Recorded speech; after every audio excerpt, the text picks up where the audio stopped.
Iya, itu ada di sini. Gini, Miss. Iya,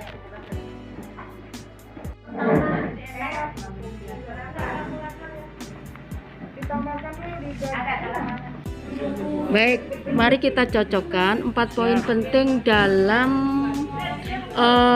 validasi ini Bu. Coba buka program semesternya. Sudah siap. Program semester itu awal mengajar Ibu di bulan berapa? Coba di minggu berapa, bulan berapa? Ini tertulis di punya saya Juli minggu ketiga. Minggu ketiga. Ya. Sekarang minggu ketiga itu kira-kira penanggalan mulai tanggal berapa itu Bu? Dalam tanggalan? Mengaji situ kira-kira 20. tanggal 20 sekian ya? sekitar 20 Ke atas. 17 ke kanan. Coba Oke. sekarang lihat RPP-nya Ibu. Belum Kita cocok. belum ada tangganya. Nah, sekarang coba Ibu perkirakan praktek langsung kasih tanggal berapa misalnya. Minggu pertama, minggu ketiga bulan Juli. Balik Papa. 17 Juli 2020. 2020. Jadi tadi kan Ibu belum Disesuaikan dengan sini. disesuaikan dengan promis. Tadi Ya. kan belum Ibu tanggalin. Iya, Nah, karena- sekarang RPP-nya ditanggali, disesuaikan dengan promisnya. Promis program semester. RPP Bentar, Bu. RPP harus disesuaikan dengan di prosem. prosem. Nah, iya. Sekarang kapan RPP itu ditanggalin? Menurut Ibu kapan sih RPP itu ditanggalin? Ya, Sebelum harusnya misalkan besoknya ngajar, ya mungkin malamnya kan udah sehari sebelum kita mengajar kali ya. sehari sebelum mengajar. Sebelum mengajar. Kalau Karena rencana kan. rencana. Tapi RPP itu kan diterapkan kapan? Ya. Diajarkannya kapan? Nah, saya beri gambaran secara ideal aja atau sederhana aja. Misalnya Ibu menulis RPP di malam hari. Siap. Terus pelaksanaannya untuk besok pagi. Misalkan, ya. Nah, bukti pelaksanaan dari RPP itulah kapan dilaksanakan itulah yang Ibu tanggalkan. 2. Jadi Tanggal RPP itu tergantung setelah kapan kita mengajar saat itu. ditanggali setelah mengajar. Setelah mengajar. Jadi saya ulangin ya Bu ya. Penanggalan RPP ditulis setelah mengajar, pelaksanaan mengajar. Ditulis Setelah pelaksanaan mengajar.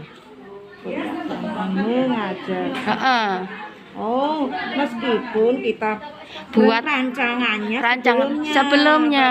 tapi tertanggalnya Setelah mengajar sebagai bukti kalau Ibu itu bekerja. Contoh misalkan Bu, misalkan ini saya buatnya malam Rabu ini, ya kan? Berarti saya kasih tandangannya Rabunya ini atau Kamisnya? Kamisnya Ibu ngajarnya Kamis kan? Rabu Ngajarnya kapan? Rabu misalkan. Ya Rabunya nulis. Rabu itu di jam Ibu setelah ngajar. Selesai ngajar di 10. Kelas 10 misalnya atau kelas 11 misalnya. Balikpapan tanggal 17 Agustus atau tanggal 18 Agustus, terserah Ibu. Berarti kalau begitu Bu, khusus untuk pembuatan RPP itu tanggalnya titik-titik harusnya tidak diisi dulu. Ya betul sekali. Ibu tulis setelah Ibu selesai mengajar. Secara tidak sengaja tidak saya tulis karena saya bingung. Berarti malah benar sebetulnya. Ketemu jawabannya, nggih ta? Saya bingung. Nggih. Distribusi apa ya? Betul. Nah, sekarang karena tadi 4 poin itu poin Pertama, prosem RPP sudah, terus yang ketiga Jurnal guru. jurnal guru. Sekarang lihat jurnal gurunya Ibu. Jurnal kegiatan. Coba lihat tanggal berapa? 29 Juli Bu. 29 Juli. Pertama kali ngajar. Nah, Aturnya berarti di tulis sini harusnya 29 Juli. 29 Tadi kan kira-kira tulis, Iya. betul kan Bu? Betul kan? Karena Berarti ini di sini 29 ya untuk mengingatkan Ibu 29 Juli. Ya. Tanggal di RPP dengan tanggal di jurnal Harus sama. harus Sama. sama. Jurnal menyesuaikan dengan RPP. Betul sekali Bu ya. Menyesuaikan dengan RPP. Betul. Nah selanjutnya Ibu, setelah jurnal kan tadi udah cocok ya. Apalagi yang keempat, daftar hadir cek. Daftar hadir tanggal 29 ada enggak? Ada Bu. Ditanggalin enggak?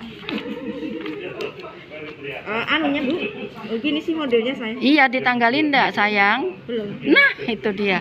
Jadi sebagai bukti Ibu kerja harus ditulis tanggal. Gini ya.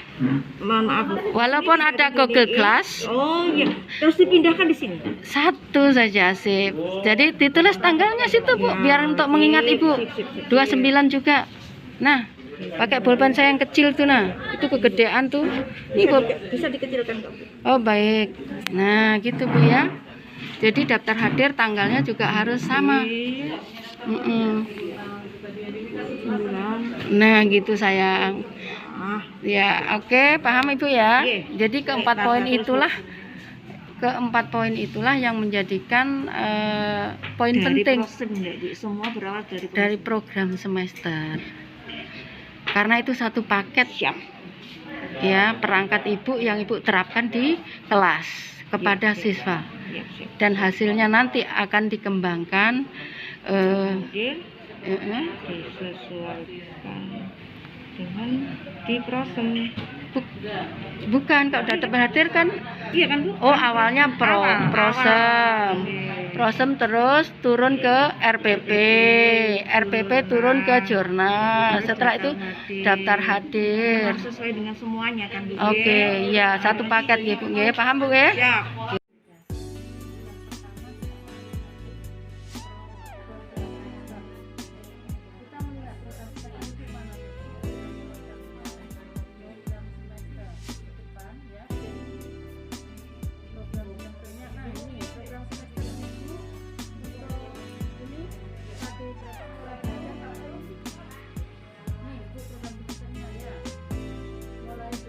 Kapan itu?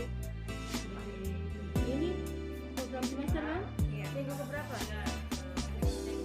Ini minggu ketiga. Sekarang minggu ketiga ya. Kita cocokkan dengan bulan Juli. Sebetulnya tanggal berapa? Juli juga, Juli atau apa? Juli juga Bu. Tanggalnya piro? Tanggal 17. Tanggal 17 itu masih Juli. Nah, berarti tanggalnya nggak cocok. Minggu ketiga itu diantaranya tanggal 29. Cocokkan tanggalnya. Minggu ketiga tanggal berapa kalau minggu ketiga itu? Anggaplah tanggal 29. Tulis sudah Bu. 29 itu. Nah, kita cocokkan dengan jurnal itu. Jurnal. Ya, jurnal tanggal 29 ngajar enggak? Awal ngajar loh Bu ya, belum cocok ya. Tanggal berapa? 21 itu masuk minggu ketiga atau bukan? Ibu tanggal berapa? Saya mulai tanggal bulan Agustus. Nah kalau Ibu mulai bulan Agustus berarti antara RPP dengan jadi harus pakai. Kalau RPP Juli diucapkan jurnal kegiatan ini harus Juli, tanggalnya juga harus sama. Setelah itu, setelah jurnal kegiatan turun di daftar hadir. Daftar hadir tanggalnya tanggal berapa coba? Ayo, punya nggak daftar hadir? Saya tadi di classroom. Ibu ada daftar hadirnya? Tanggal berapa? Ya, satu aja daftar hadirnya Ibu adakah sayang? Nggak ditanggalin? Ya, sebaiknya nanti ditanggalin ya Bu ya. Jadi 4 poin tadi penanggalannya harus strong. Ya, jadi kalau melihat program semester minggu keberapa turun ke RPP juga sesuai tanggal minggu tersebut, kemudian turun ke jurnal kegiatan itu sesuai tanggalnya, kemudian daftar hadir juga harus. Dan perlu diingat penanggalan RPP dilakukan setelah Ibu melaksanakan kegiatan belajar mengajar. Setuju? Do you agree with me? Yes, thank you.